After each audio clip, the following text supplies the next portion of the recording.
नमस्कार दोस्तों, एनी इमरान के इस YouTube चैनल में आपका स्वागत है। दोस्तों, आज के इस वीडियो में हम टैली प्राइम विथ जीएसटी की जनरल एंट्री के साथ साथ अकाउंटिंग वाउचर पर भी फोकस करेंगे। दोस्तों, आज के इस वीडियो में हम देखेंगे drawing, depreciation, goods, debtor, creditor आदि के बारे में। चलिए बिना देर किए स्टार्ट करते हैं आज का यह वीडियो। दोस्तों, वीडियो को स्टार्ट करने से पहले अगर आपको हमारा यह YouTube चैनल और इसके वीडियो पसंद आ रहे हैं तो आप इसे व्हाट्सएप यूनिवर्सिटी में शेयर कीजिए, लाइक कीजिए और साथ ही साथ सब्सक्राइब कीजिए और बेल आइकॉन को जरूर ऑन कर लीजिए ताकि हमारे लेटेस्ट वीडियो की जानकारी आपको मिलती रहे। चलिए आरंभ करते हैं आज का यह अध्याय। गुड्स। टैली में गुड्स का बड़ा महत्व है। व्यापारी जिन भी वस्तुओं का व्यापार करता है उन्हें वह माल कहता है। जैसे अगर कोई गेहूं का व्यापारी है तो गेहूं उसका माल कहलाएगा। अगर कोई फर्नीचर का व्यापारी है तो फर्नीचर उसका माल कहलाएगा। डेयरी के व्यापारी के लिए दूध, दही, पनीर, छाछ, लच्छे ये सभी चीजें उसके लिए माल कहलाएगी। हम इसे ऐसे भी कह सकते हैं कि वस्तु का निर्माण या क्रय बिक्री करने के उद्देश्य से होता है तो वह माल कहा जाता है। देनदार यानी डेबिटर। देनदार एक तरह से हमारी एसेट होती है यानी संपत्ति होती है। देनदार का मतलब हमको पैसे देने वाला। जब हम अपनी संस्था से कोई माल या सामान बेचते हैं और कोई व्यक्ति उस माल को खरीदता है तो वो हमें बदले में पैसे या चेक देता है। ऐसे लोगों को हम देनदार या डेबिटर कहते हैं। वे व्यक्ति, संस्था, फर्म, कंपनी या निगम जिनसे धन वसूलना रहता है अथवा जिनके पास संस्था की राशि देय है उन्हें देनदार या डेबिटर कहते हैं। सरल शब्दों में अगर हम कहें तो देनदार वो लोग होते हैं जिनसे हमें पैसा लेना होता है। हम पैसे उन लोगों से लेते हैं, जैसे अगर हमने किसी व्यक्ति को कोई माल बेचा हो या कोई वस्तु बेची हो या फिर कोई वस्तु उधार में दी हो। जैसे माल बेचा संजय को, फर्नीचर बेचा विजय को, पंकज को उधार पैसे दिए, गोपाल को कर्ज दिया, कंप्यूटर कमल को उधार बेचा, विजय को मशीन बेची। इन सभी कंडीशन में संजय, विजय, पंकज, गोपाल, कमल और विजय हमारे देनदार होंगे यानी डेबिटर होंगे। लेनदार यानी क्रेडिटर। लेनदार एक तरह से हमारा दायित्व होता है। लेनदार का मतलब हमसे पैसे लेने वाला। जब हम अपनी संस्था के लिए किसी व्यक्ति से कोई माल या सामान खरीदते हैं तो उस व्यक्ति को हमें पैसे या चेक देना होता है।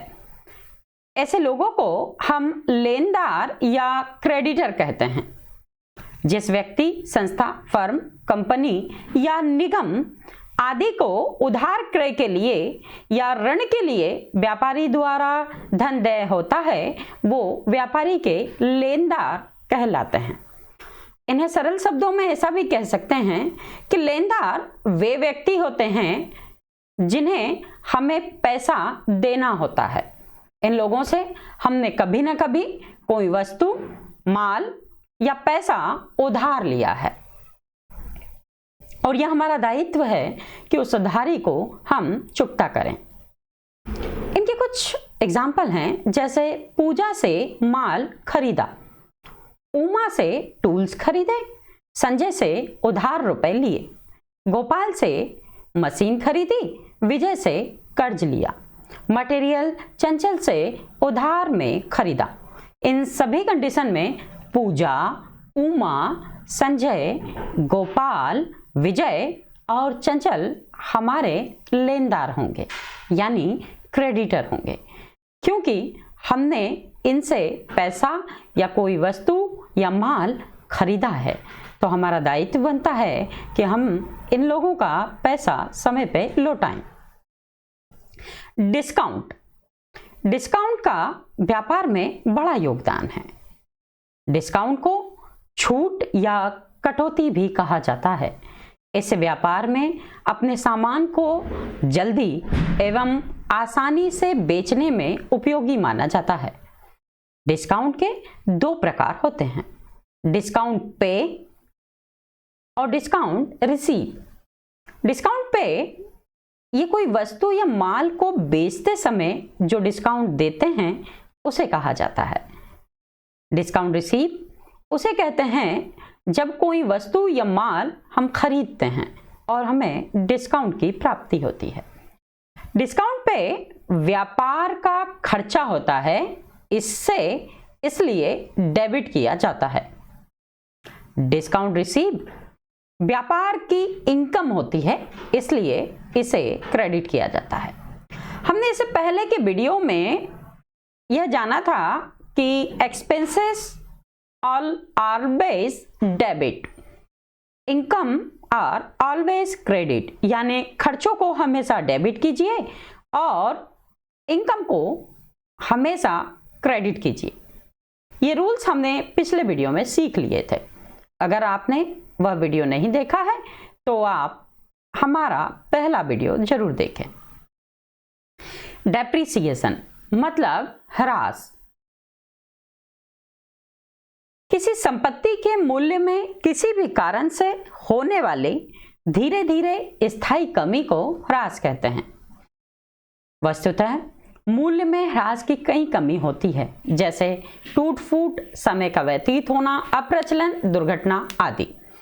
सामान्य बोलचाल की भाषा में मूल्य का ह्रास अभिप्राय मूल्य में कमी से लगाया जाता है, परंतु इसे लेखांकन की दृष्टि से देखा जाए तो इसका अर्थ स्थायी संपत्ति के पुस्तकीय मूल्य में कमी से है।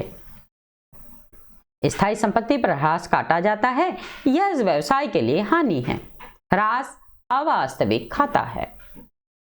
इसको आसान शब्दों में देखा जाए तो अगर कोई व्यापारी कोई मशीन, कोई कंप्यूटर, कोई टूल्स आदि खरीदता है तो एक निश्चित समय के बाद उसका मूल्य कम हो जाता है और एक निश्चित समय के बाद उसे बदलने की आवश्यकता होती है।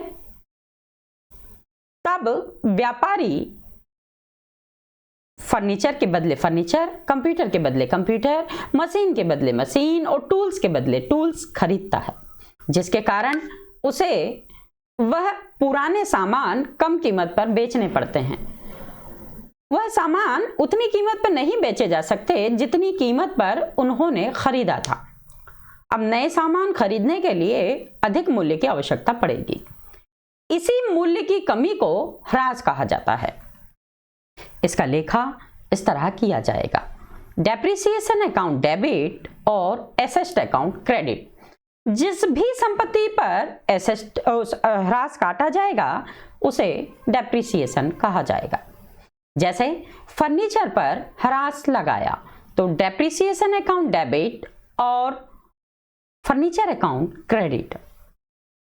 ड्रॉविंग यानी आहरण। आहरण व्यापार का मालिक अपने व्यक्तिगत खर्च के लिए जो भी रुपया व्यापार से खर्च करता है या निकालता है उसे वह आहरण कहता है। जैसे किसी ने अपने व्यापार के रुपयों से बच्चों की स्कूल की फीस भरी है तो वह आहरण कहलाएगा, खर्च नहीं कहलाएगा। यह मालिक द्वारा व्यक्तिगत उपयोग हेतु निकाली जाने वाली नगद या अन्य एसेट की राशि है। आहरण दो तरह के होते हैं, माल का आहरण और पैसों का आहरण। अब हम दोस्तों टैली के बहुत ही महत्वपूर्ण भाग अकाउंटिंग वाउचर पर आ गए हैं।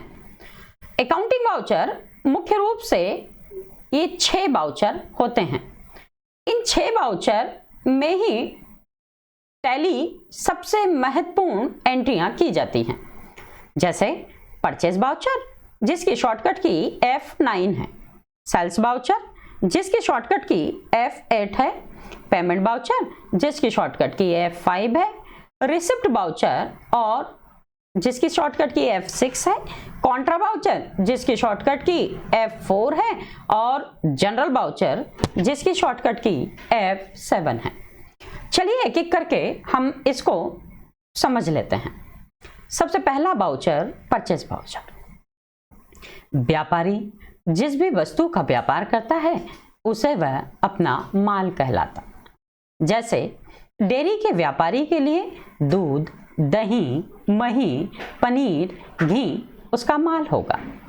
फलों के व्यापारी के लिए सेब फल, केला, आम, जाम, अंगूर, पपीता आदि उसका माल होगा।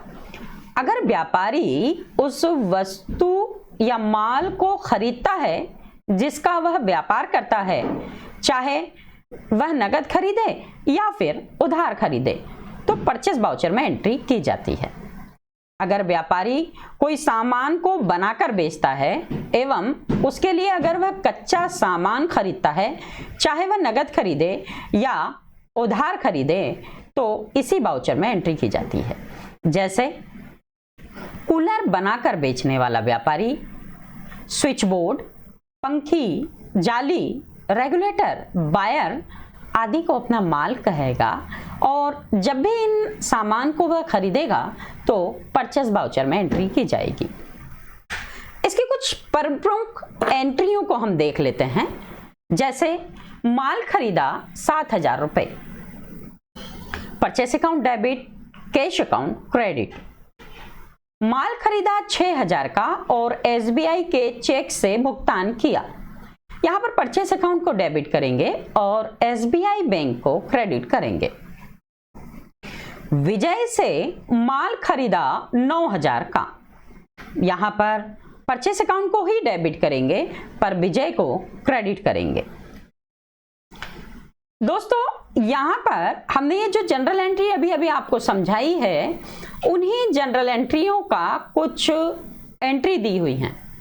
इन एंट्रियों को आप अपने हिसाब से करिएगा और हम अगले वीडियो में इनके सॉल्यूशन भी देखेंगे।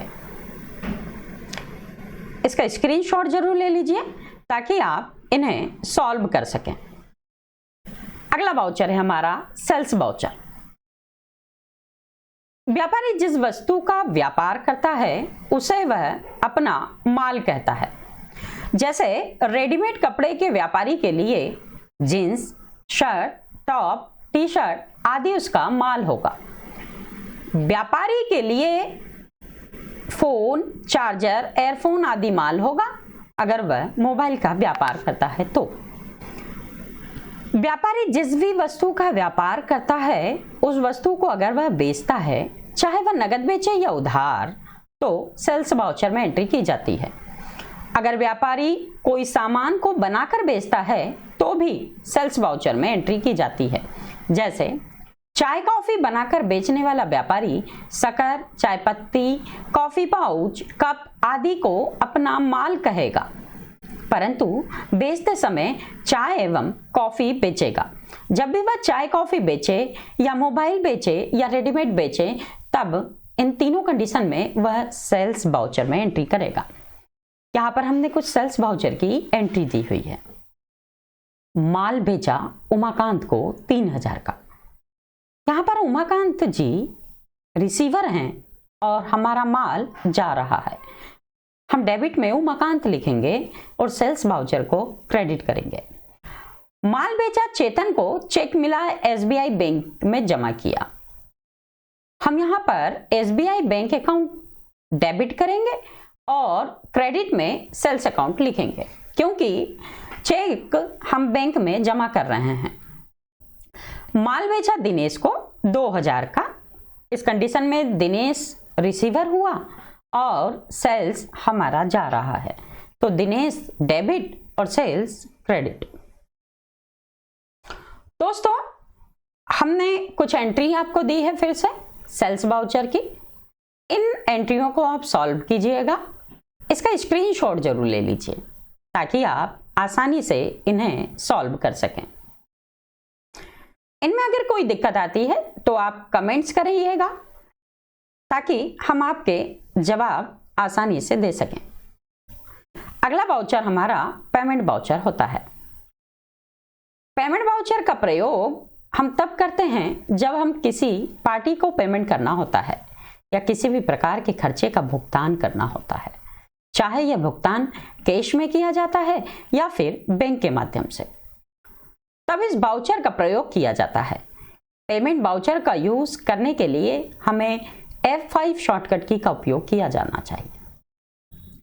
अगर कोई व्यापारी अपने व्यापार के संचालन हेतु कोई अन्य सामान जिसका वह मुख्य रूप से व्यापार नहीं करता हो, जैसे कि फर्नीचर, मशीन, कंप्यूटर, टूल्स आदि को नगद में खरीदता है एवं पैसों का भुगतान करता है, तब इस वाउचर में एंट्री की जाती है।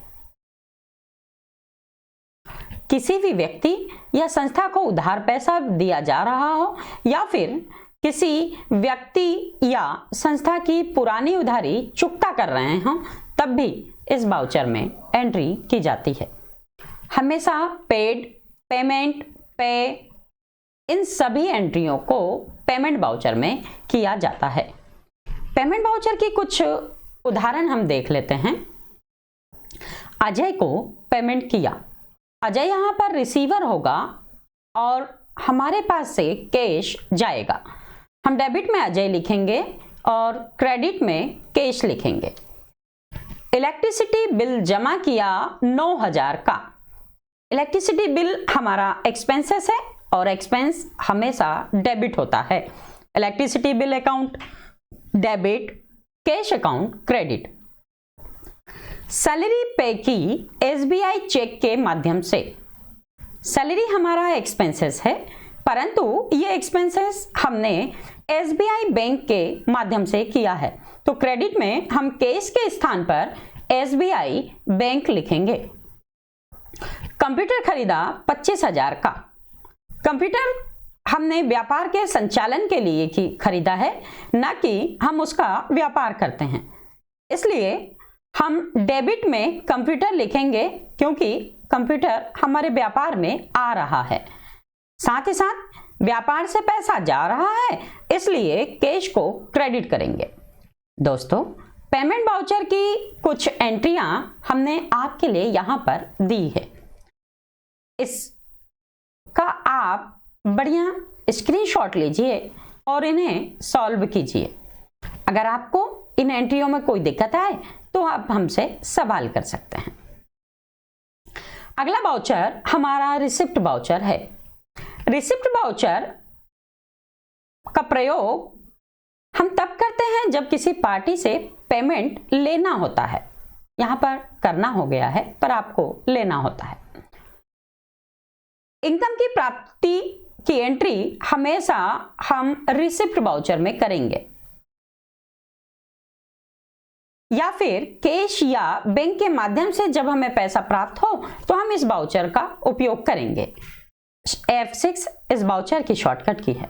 अगर कोई व्यापारी अपने व्यापार से कोई अन्य सामान जिसका वह मुख्य रूप से व्यापार नहीं करता हो, जैसे फर्नीचर, मशीन, कंप्यूटर, टूल्स इत्यादि को नगद में बेचता है एवं पैसों की प्राप्ति करता है, तब इस वाउचर में एंट्री की जाती है। किसी व्यक्ति या संस्था से उधार पैसा प्राप्त किया जा रहा हो या फिर किसी व्यक्ति या संस्था से पुरानी उधारी प्राप्त हो रही है, तब भी इस वाउचर में एंट्री की जाती है। पैसे आने की स्थिति में रिसिप्ट वाउचर में एंट्री की जाती है। इसकी शॉर्टकट की F6 है। यहां पर हमने कुछ एंट्रियां दी हुई हैं। विजय से उधारी के प्राप्त हुए, यहाँ पर कैश हमारे पास आ रहा है और विजय गिवर है, इसलिए गिवर को क्रेडिट करेंगे और कैश को डेबिट करेंगे। संजय से उधार लिए चेक से जिसे SBI में जमा किया। SBI बैंक यहाँ पर रिसीवर है और संजय गिवर है, इसलिए हम गिवर को क्रेडिट और रिसीवर को डेबिट करेंगे। कमीशन प्राप्त हुआ 1000 का। कमीशन हमारी इनकम है और इनकम को हमेशा क्रेडिट किया जाता है। इनकम हमें कैश के माध्यम से मिल रही है तो कैश हम डेबिट करेंगे। फर्नीचर का हम व्यापार नहीं करते हैं, हमने फर्नीचर बेचा है तो फर्नीचर हमारे व्यापार से जा रहा है और जाने वाली वस्तुओं को हमेशा क्रेडिट करते हैं और कैश को डेबिट करते हैं। यहाँ पर रिसिप्ट वाउचर की कुछ एंट्रियां हमने दी हैं जिन्हें आप सॉल्व कीजिए। इनका स्क्रीनशॉट ले लीजिए।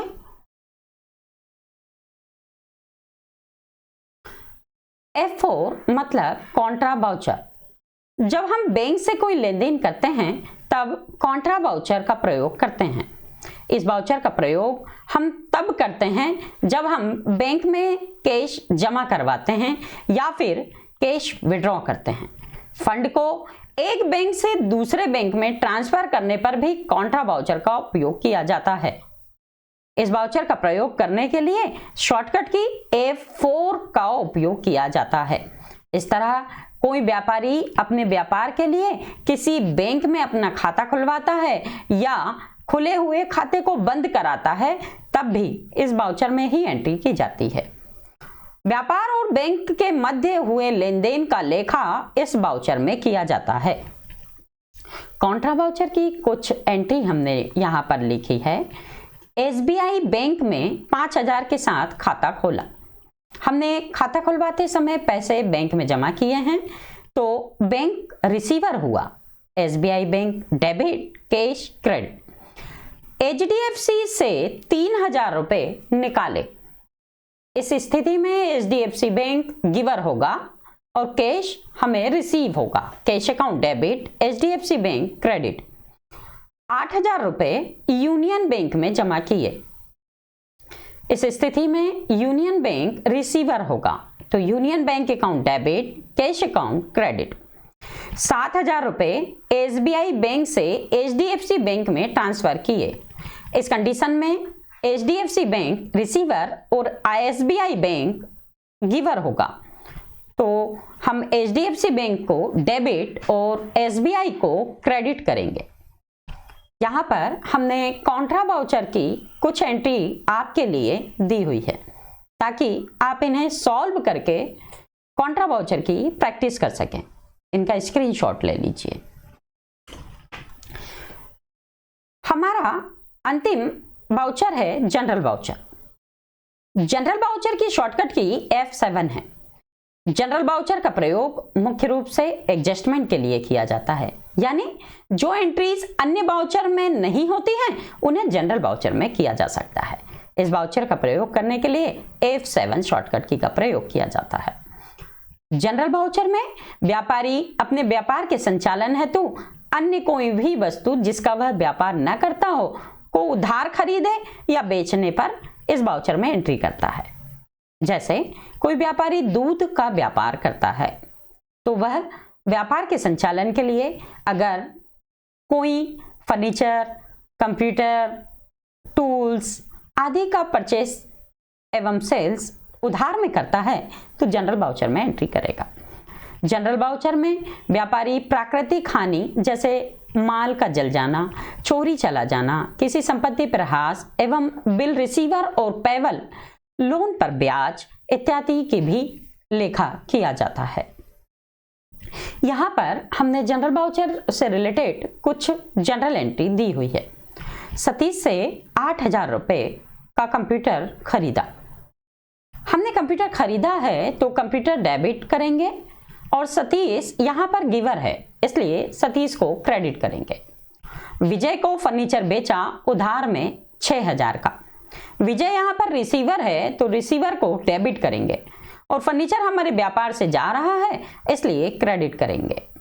आग से माल जल गया 1000 का, loss by fire account debit हमारी हानि है, और परचेस अकाउंट क्रेडिट। परचेस यहाँ पर इसलिए क्रेडिट हो रहा है क्योंकि जो माल था वही जला है।